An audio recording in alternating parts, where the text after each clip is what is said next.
definition of route transportation is transport the goods and personnel from one place to another place.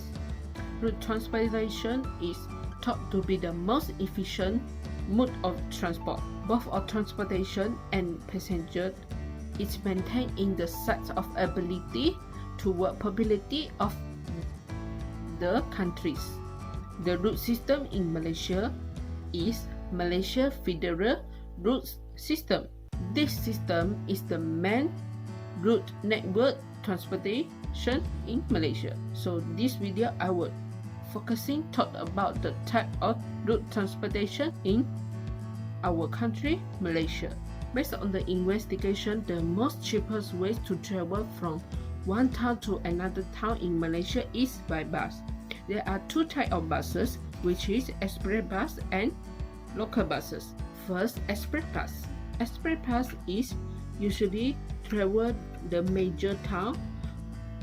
For example, from Johor to Singapore and even though to Hangai, Thailand. Another type of buses is local buses. It takes you within a major town or city, and this type of buses usually within the state. This is the most economic mode of travel, but sometimes it takes a longer time to waiting the buses arrive. Another common road transportation in Malaysia is taxi service. This service is usually readily available at airport and bus station or taxi station. Nowadays, most Malaysians prefer to travel from one town to another town by another new type of taxi service, which is we call it an e-hailing car service, such as Uber and Grab car. We just need to download the app of this service and register, and you can use it. Payment can be done by cash, by card, or by e-wallet. In Malaysia, silver car here service also are available. This service is mean you can hire a car or maybe a van, and you can drive it yourself between the town and towns. What you need is you need a excellent route map, an international driving license if you are a tourism from overseas, and lastly you need to have an insurance. Most company of this service acceptable payment can be done by using credit card. Your travel agent or hotel will provide you with the details of this service. Even though there are many types of road transportation in Malaysia, but it's also having their disadvantages. The traffic movement and congestion will be occur. Why? This is because the rapid growth of private car ownership are the most factor that cause the traffic congestion. In short, we need to use our road transportation in Malaysia wisely, and together we help our government to develop our route system in Malaysia or our route transportation. KL Monorail is an intercity public transit monorail system previously known as Super-Mover Rapid Transit (PRT) in Kuala Lumpur, Malaysia. Its train service was launched on 31 August 2003. The KL Monorail System starts from KL Central in Buckfield and ends at Titiwangsa Terminal in Jalan Tun Razak. KL Monorail trains pass through 11 stations at the length of 8 until 6 km with 2 parallel elevated tracks. The KL Monorail links many key destinations within the Kuala Lumpur-KL city area. It passes several major hotels in the city as a KL Central Commercial, Employment, Hotel and Shopping districts. It connects the Kuala Lumpur Central Transport Hub with the Golden Triangle Business District. The service will use 12 sets of 2-car trains, but each set can be increased to 4 or 6 cars by inclusion of intermediate cars. Therefore, the system can operate at a headway of 2.5 minutes. Each car has 24 seats and each two-car train can carry 107 people. To assure absolutely safely, the driver-only trains are supervised by an ATP system at all times. The stations are constructed mostly from lightweight materials, making maximum use of free cost-constrained components and fabricated steel assembled off-site. The signaling system used bidirectional fixed blocks with both trackside and cab signals for extra safety. The monorail route mainly serves major commercial areas such as Jalan Tuanku Abdul Rahman and Shah Bukit, as well as tourist areas like Bukit Bintang and main interchanges like KL Central. In conclusion, Malaysia Monorail System is very important because utilizes permanently complete two-car trains which are able to accommodate 158 passengers each during regular operations. That's all, thank you.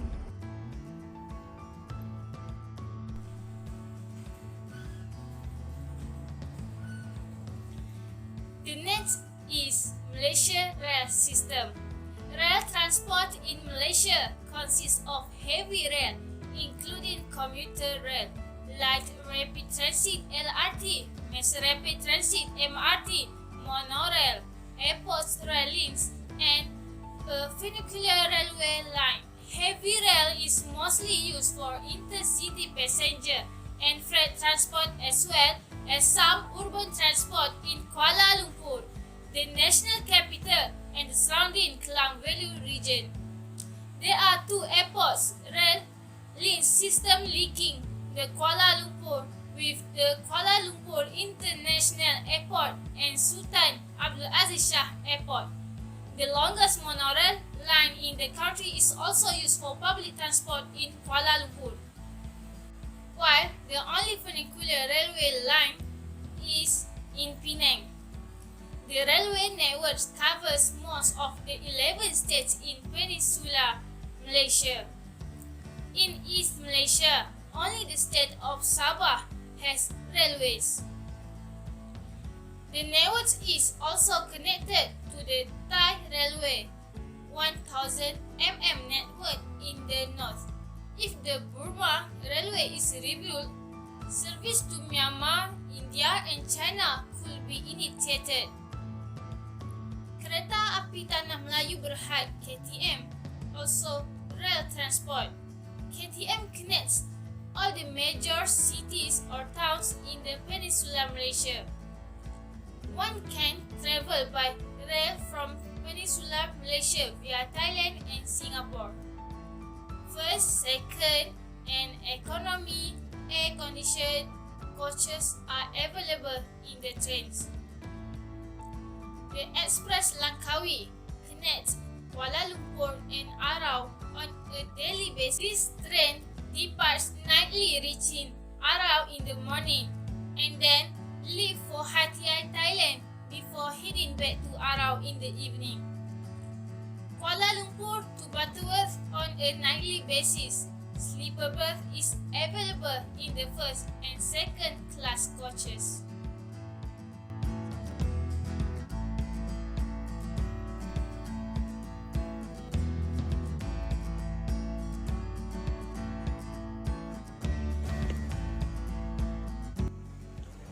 Bismillahirrahmanirrahim. Assalamualaikum and hi everyone.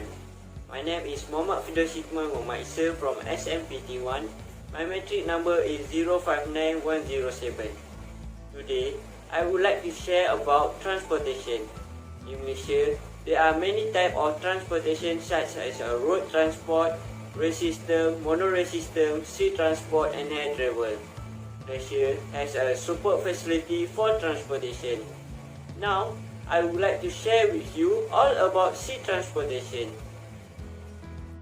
In Malaysia, there are many types of sea transportation like a ship, hydrofoil, boat, submarines and boat cars. Ships range from ferries and cruise ship to steamship. cargo ship and naval ship. Boats are smaller than ship and include a speedboat, sailboat and houseboat. Sea transportation in Malaysia is divided into 4 parts: logistics, tourism, safety and fisheries. For logistics, there are many ports in Malaysia, namely in Penang, Port Klang, Kuantan, Kuching, Kota Kinabalu and etc. Sea transportation is slow compared to most version of land or air transport, but it is less expensive than those modes of transportation and it is useful for transporting non-perishable goods in a large quantities. Second is tourism. Ferry service, hydrofoil boat and boat car are available to around the country as a compact example of 2 jetties to connect the mainland to Langkawi Island in the Kuala Perlis and Kuala Kedah. Third is about our country's safety. Naval ships are used to defend country in peacetime and wartime. A light and range in size from small service craft to enormous aircraft carriers. Submarines which are able to travel underwater are primarily used in National Navy, though some are also used for scientific exploration. Last is about our fisheries. Fishermen will use a boat from large to small, depending on the area they go to. They also use the boat to carry passengers go to fishing or lifting luggage of passenger to a place. In conclusion, sea transport also important role in generating the country's economy. Although the cost is relatively cheap, but many consumers use it every day.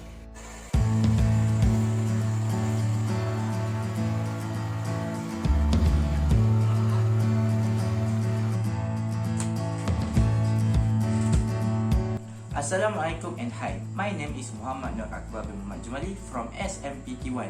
In our country, there are many interesting types of transportation. I will share about air transportation. Air transport in Malaysia is divided into 2, airplanes and helicopters. It has its advantages and disadvantages.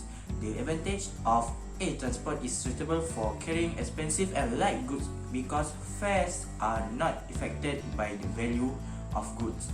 For example, export of diamond and gold. It is also suitable for carrying the necessary items immediately which require fast transportation, for example, medical equipment and machine parts. Next, it is also suitable to bring non-durable goods to keep the goods fresh and goods such as flowers and fruits from abroad. In addition, the presence of helicopters can connect with the interior. In addition, it can also reduce the risk of theft because security controls are very strict. Next, the disadvantages of air transport is that fares are expensive at certain times. If we have an emergency and have to board a plane and the ticket price is expensive, it will definitely burden us because the ticket price is always changing. In addition, this air transport service is limited to areas with airport facilities only. If the area does not have an airport, it should use other method to get to the place and this will waste our time. In addition, flights are easily disrupted in bad weather. For example, if there is a heavy rain or storm, the flight schedule will definitely be delayed and the delayed time is quite long and takes several hours. Malaysia Airlines, it is a body established by a privatized government, provide domestic and foreign passenger and cargo services. There is a special for transporting pilgrims. The Department of Civil Aviation Malaysia is located at Kuala Lumpur International Airport in Sepang, Selangor. This department is a department located under the Ministry of Transport Malaysia, which manages the affairs of the country's civil aviation industry. The agency's responsibility is to provide systematic air traffic control to all countries wishing to enter the country by air. Every airspace in Malaysia is under the control of this department. The KLIA, Department of Civil Aviation, determines the movement of every international aircraft that wants to exit and enter through the airspace in the country. In conclusion, air transport plays a very important role in boosting the country's economy.